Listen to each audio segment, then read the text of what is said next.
to remind you, make sure you ask me my views on the connection between Western medicine and crypto, because I have a point of view on that. Oh, fascinating. Welcome to Ventures and Visionaries, the nexus of innovation and leadership.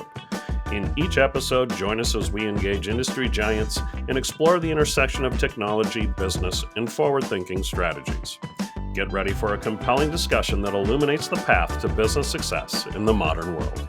Well, thank you very much for joining me today, Greg. Greg is my special guest today, Greg Schoenberg, the managing partner of Westcott Incorporated, a leadership coaching and corporate advisory firm.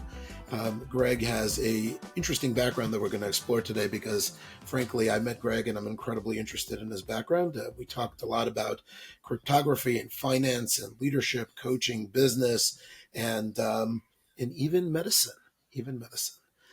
Just beforehand, while we were prepping for the podcast, Greg and I were talking a little bit about the ideas of Western medicine and the ideas of healing and the healing where healing is not as exactly as it seems, or at least sometimes more harm is done better than good. And then Greg mentioned that he has an interesting perspective on healing and crypto. Maybe we start there, Greg, and we'll get back a little bit to the intro and background after, but this was just so fascinating. I figured I had to ask. Excellent. Well, happy to be here. Thank you very much, Morty. Eager to have this discussion on V&V, if that's what we're using as a nickname. I think so. It sounds good to me. It sounds good to me as well. So I live in Princeton, New Jersey. And Princeton, New Jersey is kind of in the heart of the pharmaceutical corridor of New Jersey. And many people don't know this, maybe some people do, that New Jersey is really the pharmaceutical capital of the country. I mean, not every big pharmaceutical company is based here. Eli Lilly is based in Indiana, but a lot of the majors are here, and a lot of the European pharma companies are also based in New Jersey for their U.S. headquarters.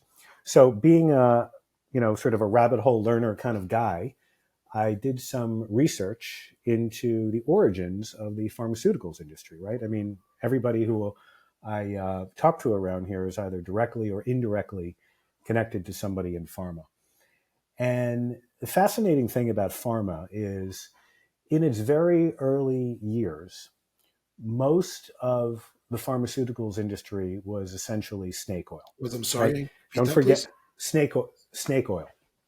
Don't forget, it used to be the case where you would get your pharmaceuticals in soda shops or from a traveling salesman who had a raincoat or some sort of big coat, and he would open up his coat and there would be all these different potions in there, right? It was a completely bogus industry. It sounds like you're suggesting that Coca-Cola had some interesting stuff in it way back when.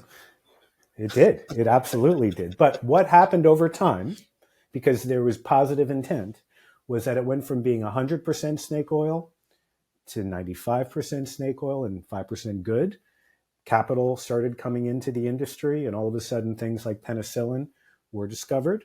And now we're in a situation where even though the pharmaceutical industry is far from perfect, it's a very legitimate industry, has saved zillions upon zillions of lives, promoted good health, all those good things. So I liken that to crypto in the following respect. Even though I am a fierce supporter of crypto, I am not blind to the fact that there are a fair number of hucksters out there and bad actors. But over time, I believe that the ratio of bad actors to good actors will move in the positive direction.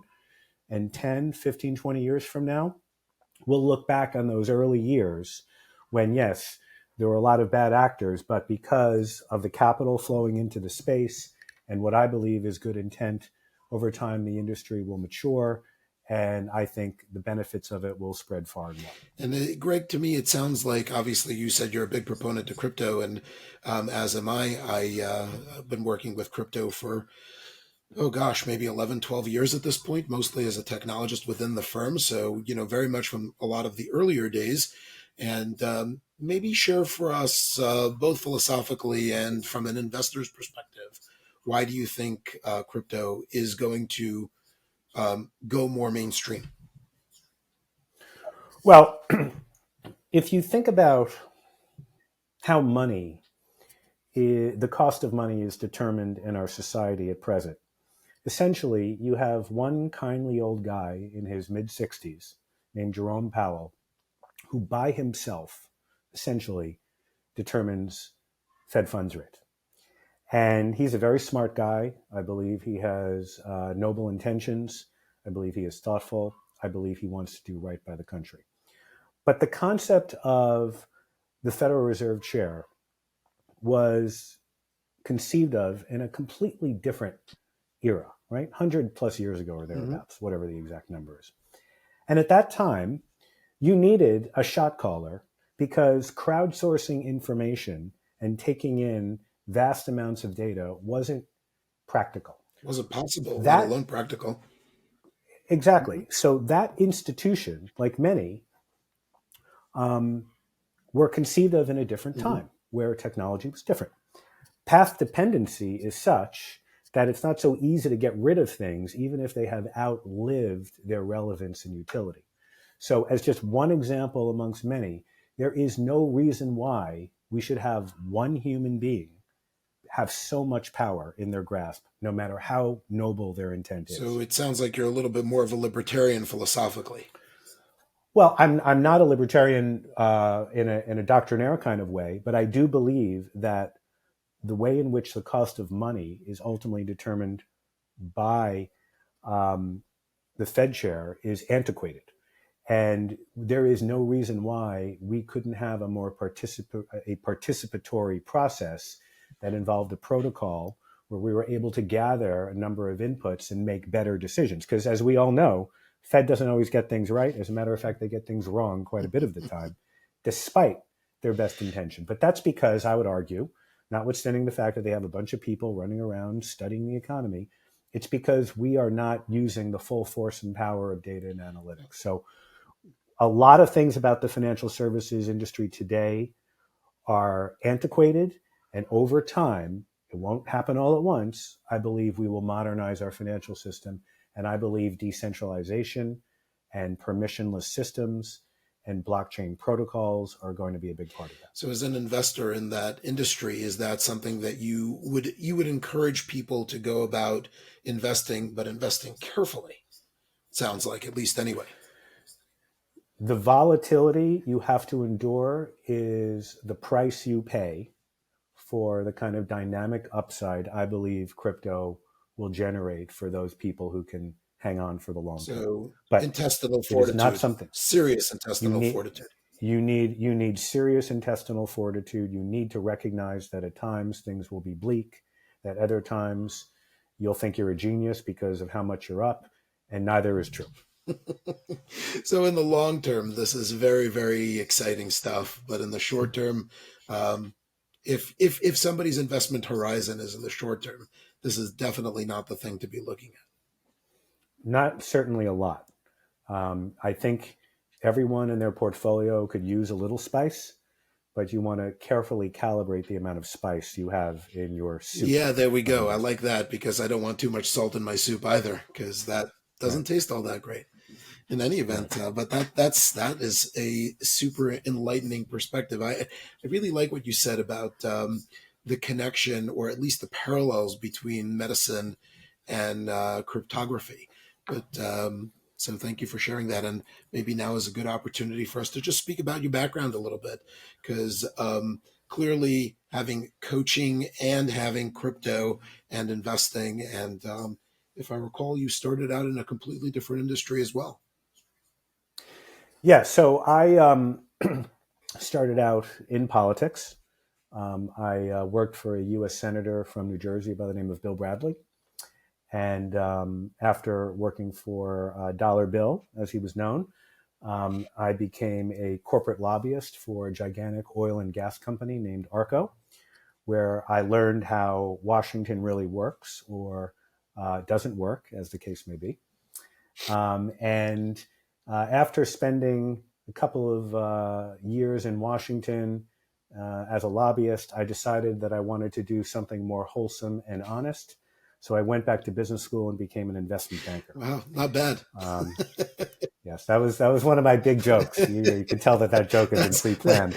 That's funny. So you leave politics and go into money, and that's considered at least more upstanding. I like that. That's great. Yeah, well, let's put it like this: people don't expect a lot from investment bankers in that respect, but Well, much like at what you least it said used to about be. crypto, investment bankers provide grease to society because, and then similar to money. I mean, like, obviously, I, I know you can't tell I'm a technologist, but I was an econ major back in school, back when dinosaurs Yeah. roamed the earth. And in those days, I learned something very interesting, right? So maybe I knew this, maybe I didn't, but the peddler and the cobbler and and the candlestick maker all need to exchange goods. And if you need to exchange goods without having the concept of money, then economy becomes incredibly complicated.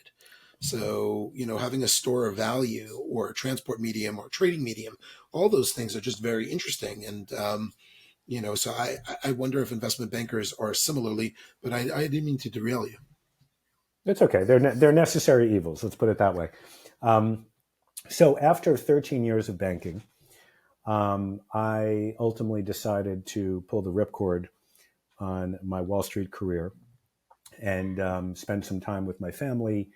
Lived in Europe for a little bit, and then ultimately found my way into the media sector, and specifically the niche of the financial innovation media sector. And I built a company by the name of the Financial Revolutionist, which was dedicated to chronicling all of the innovation happening in and around the fintech space. And I had a pretty big newsletter. Had 130,000 plus subscribers. I had a number of events. I did Jeffersonian dinners to provoke interesting, thoughtful conversations. And at around tail end of 2018, I sold that company. And I sold it because I didn't want to be long a derivative of the fintech space into a down cycle. And while I had a great run and didn't get the timing exactly right, I felt pretty good about the fact that I took chips off the table when I did. And, had all the scar tissue built up from being a startup CEO and the like, but wouldn't trade it for anything in the world. Probably helps with your coaching career, I would imagine, as well. Lessons learned and stuff. Absolutely. And my coaching career really emanated from an advisory business that I did after I sold my company. And having had the experience of managing a P&L, not just at a big bank like I did, but when you didn't have anyone else to turn to behind you to help you out, when you're an entrepreneur, the number of sleepless nights you have is far, far greater than it is when you're running a big division of a big firm where you don't have to worry about whether or not the checks are going to clear. So, yes, I don't think I would be a credible coach today, particularly of entrepreneurially minded CEOs, were it not for the fact that I too have been there and have suffered and experienced the gratifications associated with building something from nothing. Is there any one particular lesson from your entrepreneurial days, years, months, whatever, that tends to recur as a piece of advice that you share with your customers, clients? Yes, I believe there are two types of optimism. There is foolish pie in the sky optimism, which is counterproductive. And then there is reasonable, common sense oriented optimism. And I think the best entrepreneurs are by default optimistic, but are not blindly so. And they always temper their optimism with a sense of reality. So some CEOs think that the right way to proceed is to have a reality distortion field, not unlike what Steve Jobs had. But the reality is most CEOs, most leaders aren't as talented as Steve Jobs. And so while it's all well and good to aspire to be as talented as Steve Jobs, most of us are not going to get there. So you need to be optimistic because good things happen for those people who are optimistic, but at the same time, you need to think about downside scenarios and you need to try to mitigate your risks for It that. also, Getting that right is it, tricky. it sounds like what you're saying is, and correct me if I'm wrong here, but it sounds like what you're saying is that it definitely requires having a fair amount of self introspecting, self knowledge, just being self aware. So one of the largest components of my coaching practice is to help my clients increase their self-awareness and decrease their blind spots. Now, let me just say up front, most of my clients, when I begin working with them, I'll say to them, are you very self-aware? And just about everyone says, I absolutely positively, Greg, I am so self-aware you wouldn't believe it. Everybody thinks of themselves when you pose the question in a generic fashion that they are self-aware. But then the Mike Tyson moment comes, right? And I punch them across the face metaphorically. And I say to them, really? So you're very self-aware. Okay. Name me 3 instances where you really screwed up badly. Sometimes they'll give me 1. Sometimes they'll give me 2. Not that many can give me 3. And then I will return. I'll say, so wait a minute. You told me you were incredibly self-aware, and yet you can't reference 3 times where you meaningfully screwed up. You sure you're that self-aware? Really? Most of the time, people are not. And do They want to people, be, but for they're not. sure. It's not even a question that I think everybody's well-meaning in terms of their desire to be self-aware and their desire to do good. At the same time, it's not always likely that people will act on their actions. So, so what happens then? Do people have that aha moment, or do people still need to be convinced that they're not self-aware?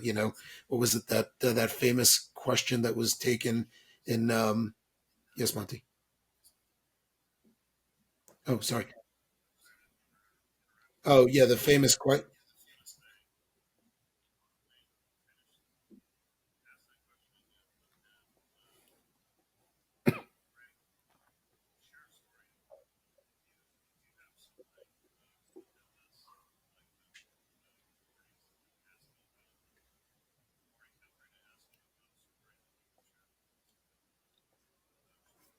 Cool.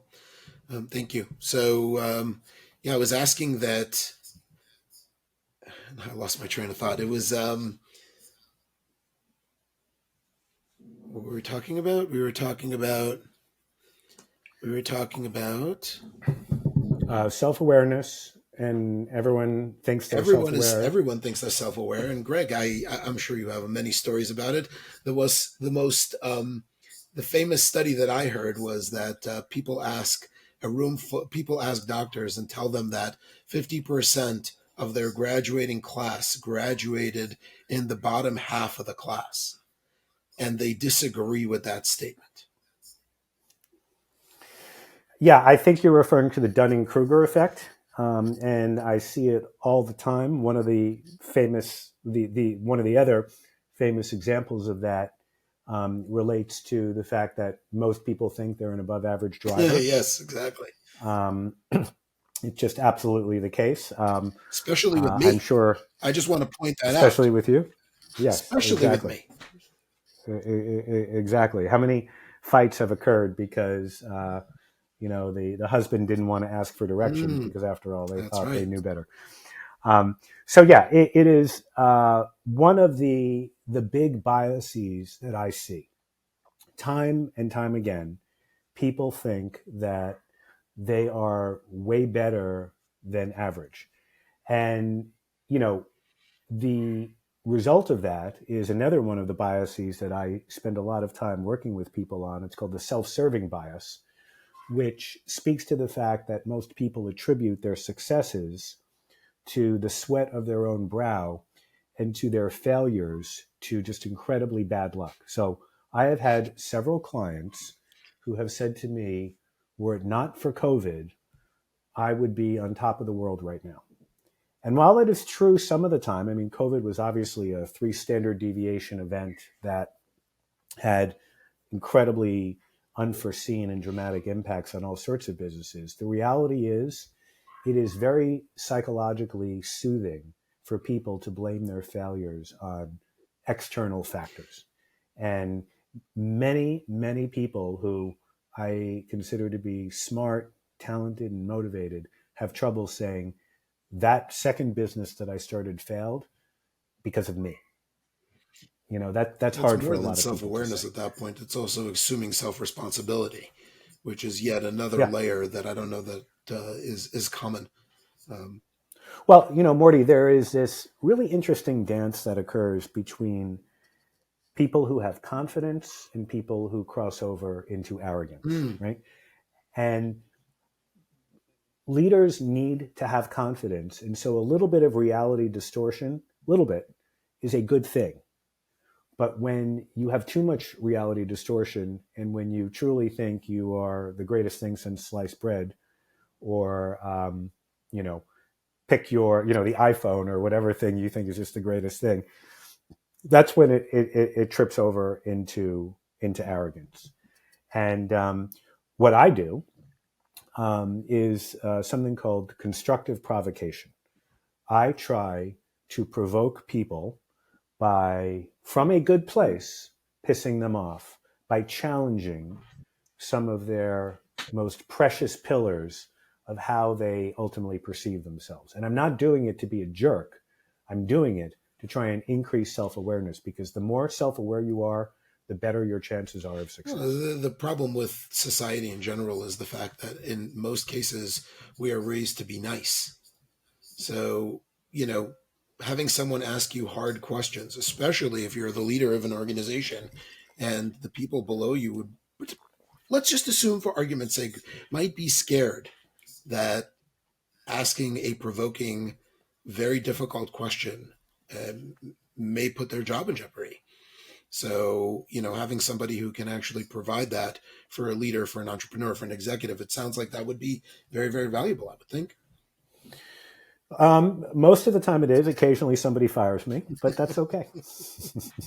I mean, look, if my little logo is a stapler, and the reason why I chose a stapler is because when I was a junior banker, I was working all night with my VP on a deal, and we were doing an analysis, and I kept on disputing her assumptions in the analysis, and she got around 3 a.m. so upset with me that she threw a stapler at me. And even though She missed. it wasn't, no, she kind of hit me, but even though it wasn't a pleasant moment, I knew that I was onto something. If I could, outrage her so much that she threw a stapler on me, even though threw a stapler at me, even though the official reason was I didn't know what I was talking about, I knew that deep down she knew I was right. I don't know. That sounds like a microaggression. I think it was more of a macroaggression, but if you want to help people who are, let's say, a self-rated 6 or 7 as a leader, get to be a 9 or a 10, you have got to provoke them, and you've got to take some chances. And once I've established a rapport of trust with my clients, then when I see opportunities to do that, I will take it. Is there a story that you can share? Keep the names private, obviously, where somebody has really truly taken that advice to heart and had that aha moment and as such blossomed into the level 9, level 10 leader that they could be.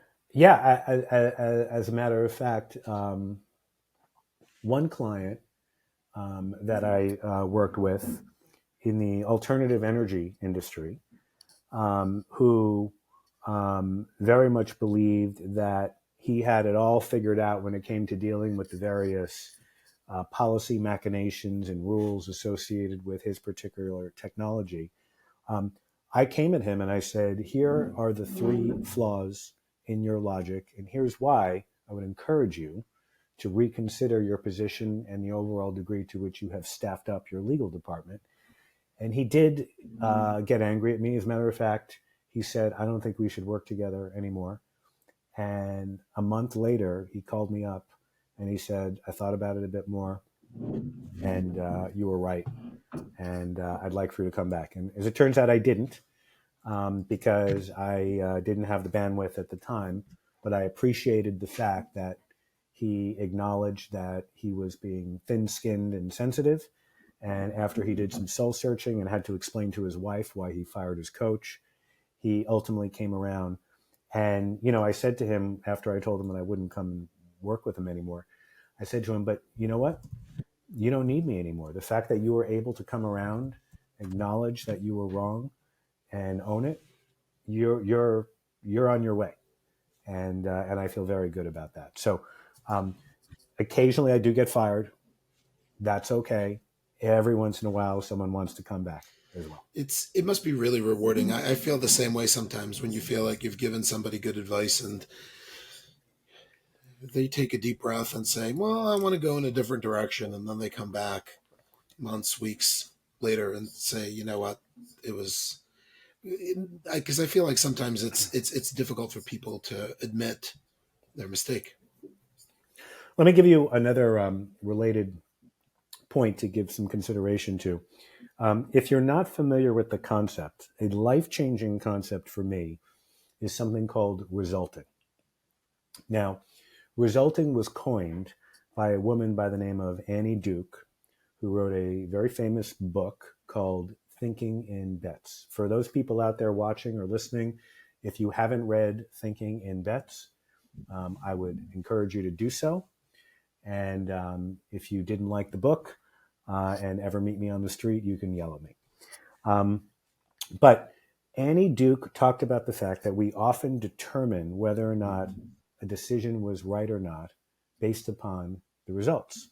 So the fun example is, how many times has a committee of a venture capital firm written off an investment that's gone to zero, and they get around the table and they say, everyone, the mistake that we made here was that we didn't put more money into the investment.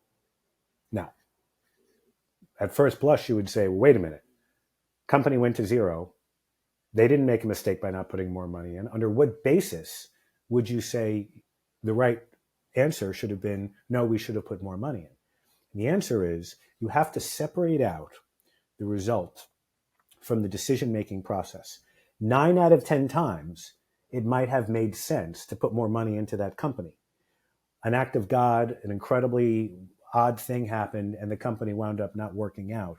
But when you begin to train your mind into separating results from the decision-making process, you think more like a poker player or somebody who bets on the ponies for a living. You know you're not going to win them all, but you make the best probability-weighted bet at the time, knowing that every once in a while, someone sitting across the poker table from you is going to draw a lucky card, or some freak thing is going to occur, as took place in the Kentucky Derby 2 years ago when Rich Strike won. These things happen every once in a while, but it doesn't mean you should have bet on Rich Strike. It doesn't mean you should have folded your hand when you decided to bet more. It doesn't mean you shouldn't have invested more in that company, even though it went bankrupt. And when the data set's big enough, that approach ultimately leads to better outcomes. So, assuming you can decouple these two things, it sounds like what you're suggesting is that is a method by which you can develop said intestinal fortitude, because you're trusting your decision-making ability based on the numbers, and there's a method and there's a system. Absolutely. But I'm also speaking to it from the standpoint of the fact that I have given advice that winds up being wrong. But I stand by the advice because based upon the inputs that I had at the time, I still believe it. And again, I'm in the business of coaching. The client can do whatever they want, but I still believe that it was the right call to make at the time, even if it didn't work out because somebody drew an ace of spades, and that was the one card in the deck that they could have had that ultimately led to their winning the hand. Interesting. Good. So that's a fascinating conversation. Let's talk a little bit maybe about the blockchain. Different from crypto. For those who don't know, blockchain is the underlying technology that allows for crypto. Greg, I think in one of our other conversations, you had referred to crypto as the candy or something like that. The Yeah, there hormones. you go. You need the You hormones need the in hormones in order order for to be able to people make to conjugate. the boring stuff, Yeah, happen. Okay, well, so yeah. we're going to keep the show PG-13 maybe, but Okay. excuse me.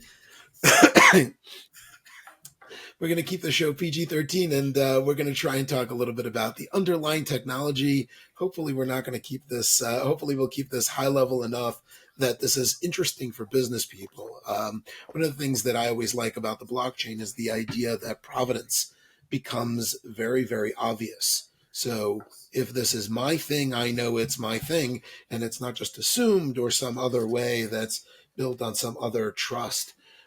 Greg, would there be any other things that you think about in terms of blockchain that would create value in the marketplace and would be developed for some newer industries, technologies, things that could be disruptive? Okay. So in my opinion, the blockchain way of thinking is ultimately going to influence, and it already is, a number of different industries. And by the way, when Bitcoin spot ETFs get approved, it's not going to happen overnight, but that will begin the process of the blockchainification of the mainstream financial services sector. So I think that's coming. Let me give you just a very simple example, though, to speak to, and this is really just a taste of what's to come.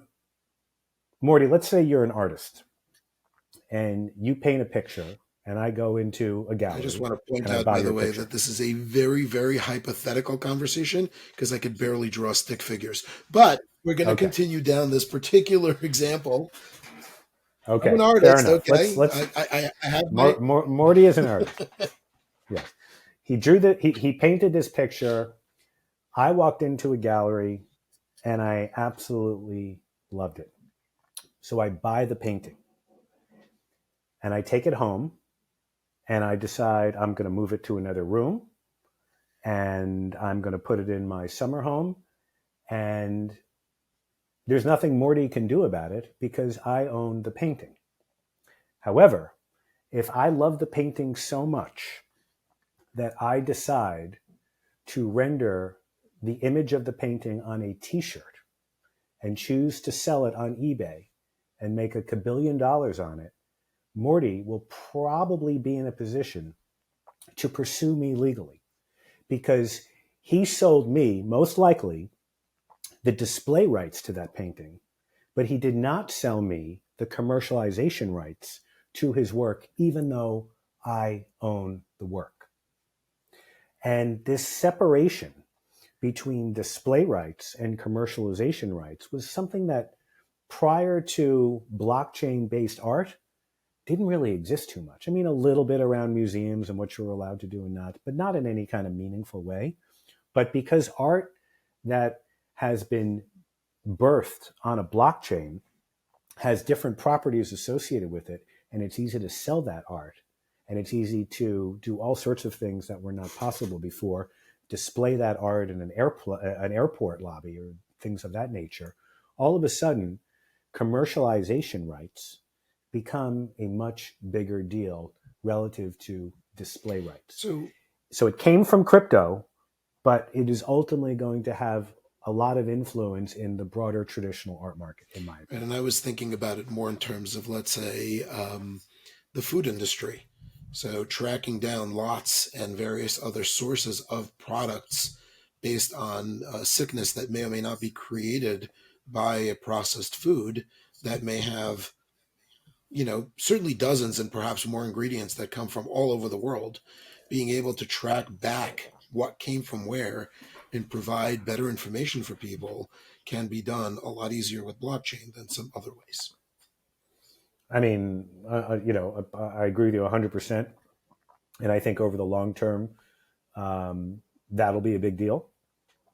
It's going to take some time before the Nestle's of the world fully embrace that, because obviously it comes with a fair bit of exposure for them. But I do agree with you.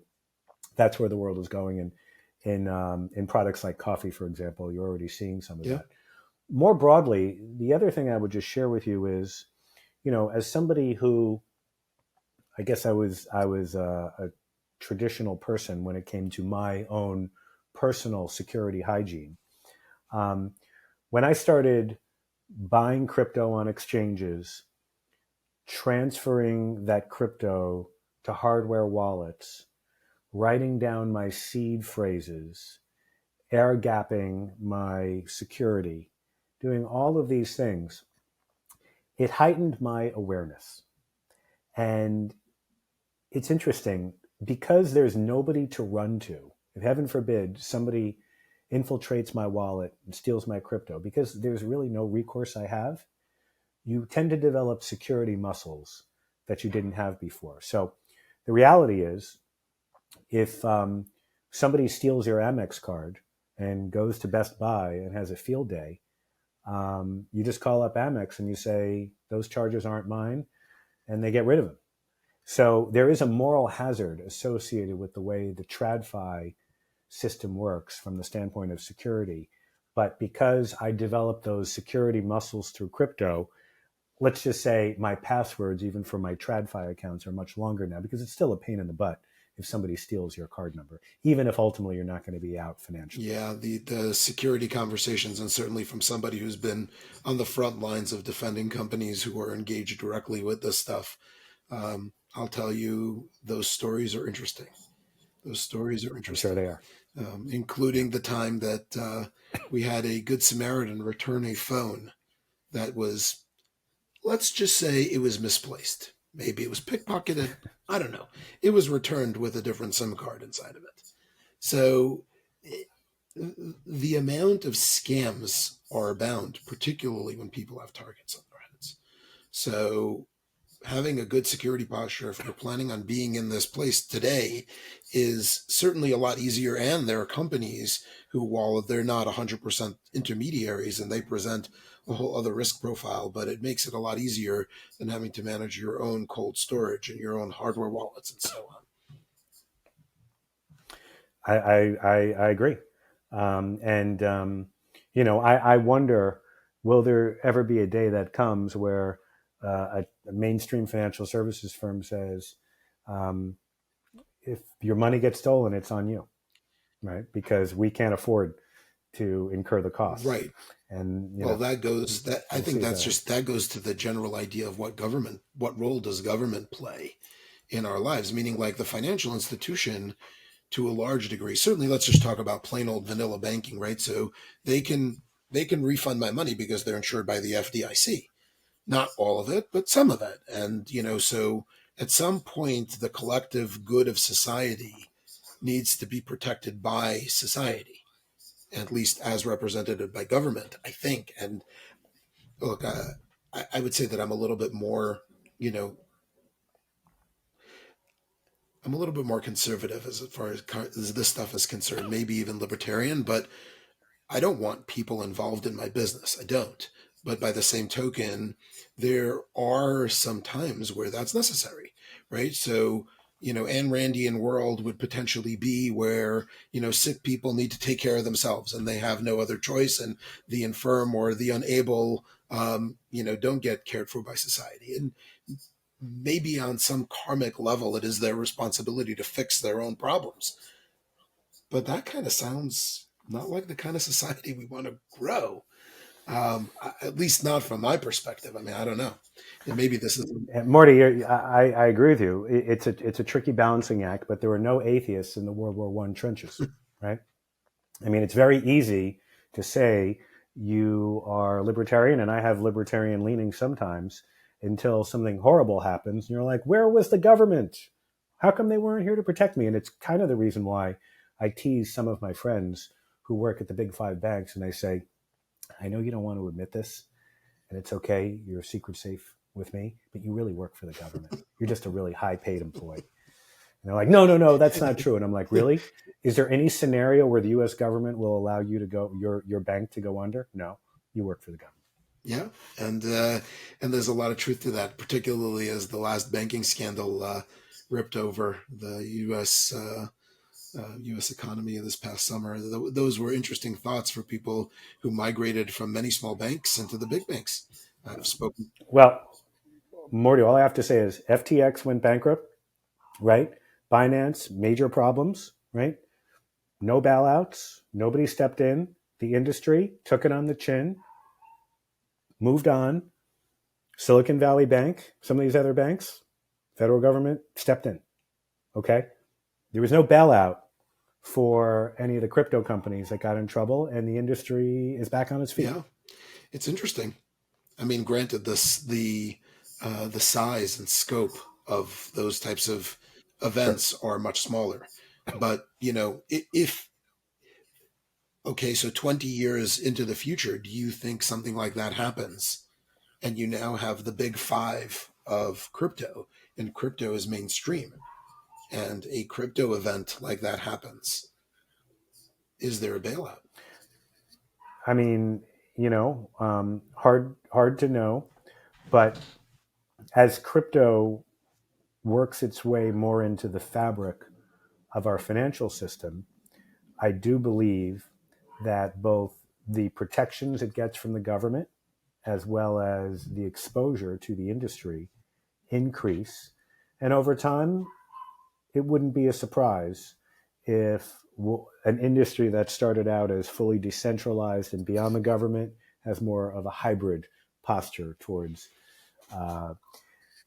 towards the regulators. And I would just say, when you look at the big names who are trying to get involved into crypto, Fidelity, BlackRock, and the like, people in crypto are celebrating the prospects of an arrival of these tier one financial services firms. And sometimes I think to myself, you need to be careful what you wish for, because if the tier one financial services firms come in, so do all the regulators as well. So it's interesting. So I've been working with those companies who have been wishing for the tier one firms to come in because it makes it legitimate. But by the same token, these firms have been embracing the regulators from day one. So,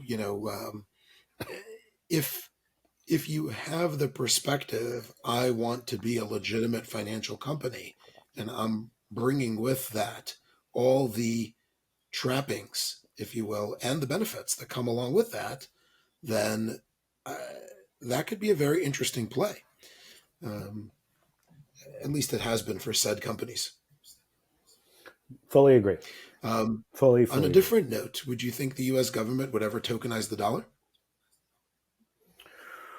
Well, I think there is certainly a movement afoot to have a Federal Reserve-backed stablecoin. I am a centrist politically, but what I would tell you is that the United States was birthed out of this idea of having a suspicion of government, right? And wanting to see a limit to government's power, and particularly taxing authority. I am a huge devotee of a political philosopher by the name of Hannah Arendt. And for those interested in connecting some real great thought leadership from the past to the present, I would highly recommend checking out Hannah Arendt. And Hannah Arendt talked about how even when government starts out as being well-intended, the desire for survival is such that over time, many of the rights and freedoms government provides to its citizens get eroded away. And my fear about a government-sponsored stablecoin is, even if it starts with good intent, you get some president who maybe has a screw loose or two in the White House who wants to, abuse the power of the executive branch. I don't know what you're talking about. And just hypothetical here. And next thing you know, you have a situation where if you speak badly about the government, you are denied access to your own funds. And I don't think we want the government to have the ability to do that, so I am opposed to a government-sponsored stablecoin. It's an interesting idea that the government would actually be able to literally curtail speech by creating financial leverage on its own citizens. Here's the upside. When we were in the the worst possible period of COVID, and the Fed and the Trump administration, and then later the Biden administration, were thinking about what the heck to do. As you know, federal government spent a lot of money, but that money was spent in a very blunt way because we didn't have tools to create more targeted approaches to it. But imagine if you could turn back time and you had a government sponsored stablecoin, you could have had a situation where the US government said, okay, we are giving you your stimmies, except rather than spend it on YOLO stocks, you have to spend it within a 10-mile radius of your home address. And we have the ability to geofence where you spend that money because it's all digital. Now, that actually would have been a much more efficient mechanism to stimulate the economy in a very difficult period of time. But we didn't have that technology then. When you create a digitally powered government, sponsored stablecoin, you can do good things like that, but you can also do some really, really bad things. Yeah, that's interesting. These are great times with a lot of potential and a lot of upside, and much like the folks. My wife always laughs. She says that the difference between my first and my second daughters is Blockbuster. It's Saturday night going to Blockbuster to rent a movie. The second one is what's Blockbuster. So the older one still remembers going to pick out her movie, at the video shop. I wonder what are going to be the great winners and losers of the next 20 years as this technology becomes much more mainstream. I don't know that it's going to be commonplace, but it's going to be mainstream, at least on the back end, fundamentally. Well, I'll tell you this much. We have about 5,000 banks in our country now.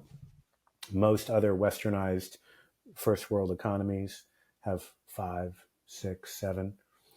These branches and these small banks and community banks, they, on one hand, are key pillars of a community, but they lack scale and they lack the capital to put forth advanced technology solutions.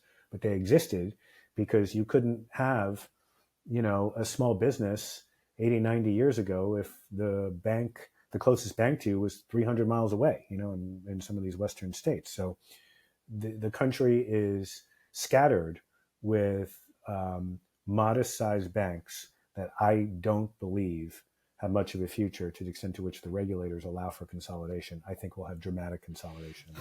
I hear that. And the credit unions the same way, you think? Yeah, I mean, the credit unions at least have the benefit of having an affinity membership that I think does help them, and they're not for-profit entities, so they don't have quite the same pressures on them. I think relative to community banks, credit unions will go better, but the same core challenges face them as well. So it's interesting. So, you wind up working for the government or you wind up working for the government. Right, if you're in banking, not if you're in crypto now, or if you're a coach, at least not today, if you're a technology specialist like you. Yeah, well, it's been a lot of fun working in the crypto space. What I will say is that it's taught us a thing or two, as you said, about security.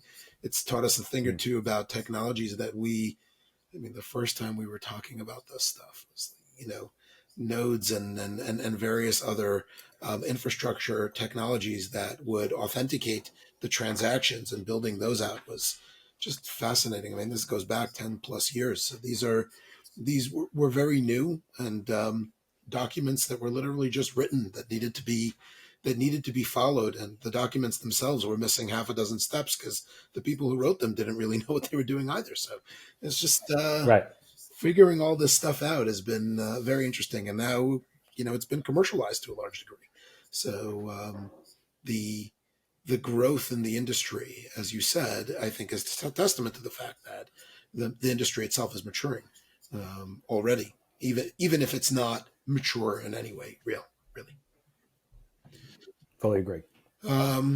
So, and we talked a little bit about, your centrist view on politics. Any prediction on who's going to be a presidential candidate, or we don't want to go in that direction either? No, I'll go there. Look, I think the reality is it's going to be, barring anything unexpected, it is going to be a close race that comes down to Biden and Trump, and the old guy is going to win. I hear that. I hear that. I'm not saying which old guy, but the old guy will win, and it'll be close. Interesting. Okay. Well, and you also have the political insight here as well. So having worked in politics, that's certainly better than, my perspective. What I do understand is that my ability to truly be invested in the presidential election, while it's certainly the talk of the talking heads, it doesn't really impact my life all that much. At the end of the day, I care that, my streets are paved and my garbage is picked up, and the local politics matter a whole lot more. Yet somehow I don't know the names of most of the people who are running, or I know the names, but I don't know who the people are who are running for local government. So here's what you have to keep in mind. The media has a vested interest in getting you to follow the ups and downs of the political season, because that generates clicks. That's good for them. But the reality is the election is not going to come down to 50 states. It's not going to come down to 40 states. It's going to come down to 7 or 8 counties in 4 states: Michigan, Pennsylvania, 1 or 2 other states. That's it. Georgia. That's it. So to try to handicap with any degree of expertise how these handful of counties are ultimately going to vote, you might as well play the lottery. Right. It's very, very hard to do. But our country is so evenly divided, and because everybody lives in their own information Truman Show, you have a dynamic where it's not likely that we are ever again going to have a situation where we have a Ronald Reagan-esque type of sweep. It's just, people have their political views and belief systems so dissected according to what they want, and both candidates of the major parties, not to mention some of the other parties, are able to micro-target to them. Very, very hard to have a plurality of any kind. Yeah, I would say that the echo chambering that you referred to as the Truman Show is certainly a big, big problem. And it's not just in politics, but it's, in life. We spoke about that from an entrepreneurial perspective, being able to provoke people. I think you suggested that was one of your tactics as a coach. And I would suggest that if people have not read the book Crucial Conversations, that would probably be a good place for people to engage respectfully and thoughtfully in dialogue around conversations that people are now a little bit more reticent to have for a lot of reasons, whether it's political or fear of insulting people and so on. But being able to create richness of dialogue only happens when people are willing to step out of their own echo chamber and engage in serious dialogue to be able to try and enrich the collective. It will enrich you individually as well. I agree.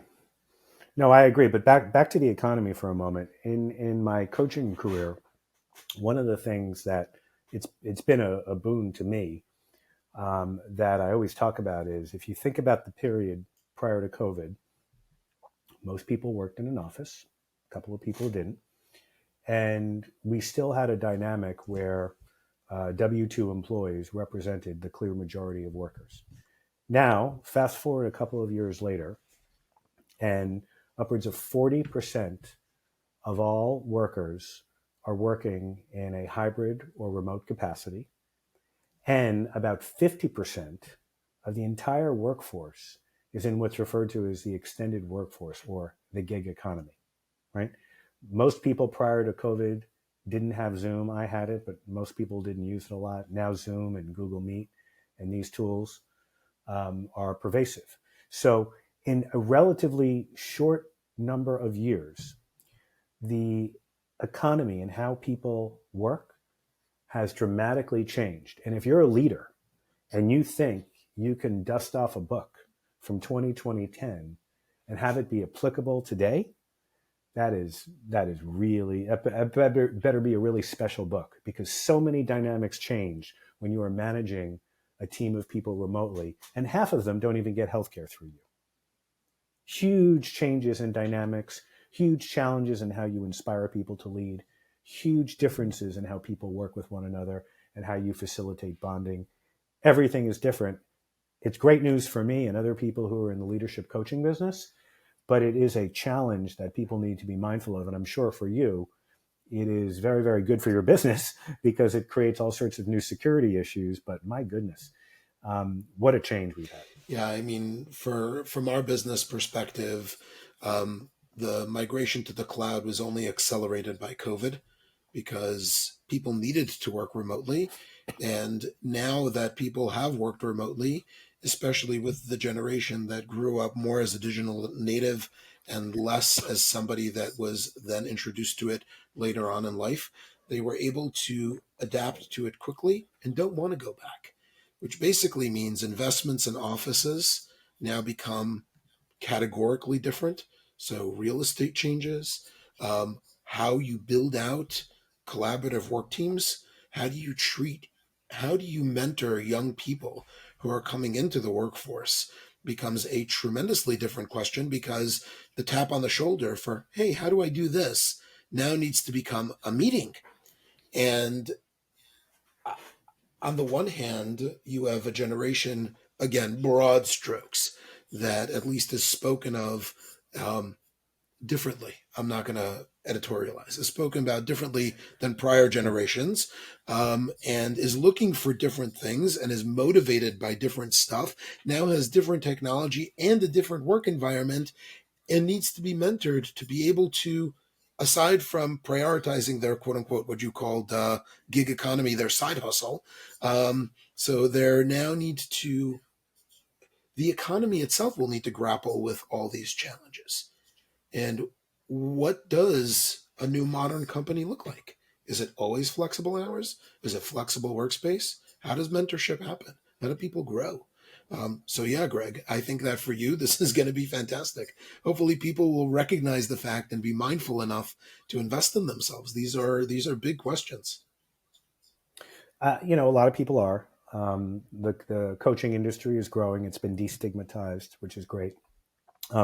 Just to sort of give you a fun little political anecdote, one of the hidden forces, they say, that helped Ronald Reagan beat Jimmy Carter in 1930 was the mass proliferation of air conditioning, which ultimately led to the population moving to the South and Western states that people didn't want to live in before because it was too bloody hot.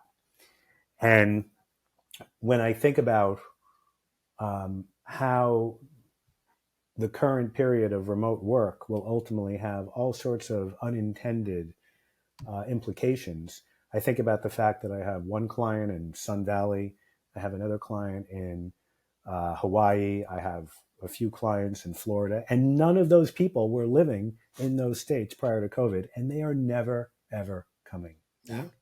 New York State has lost more people in the past year than they've lost in a long, long time.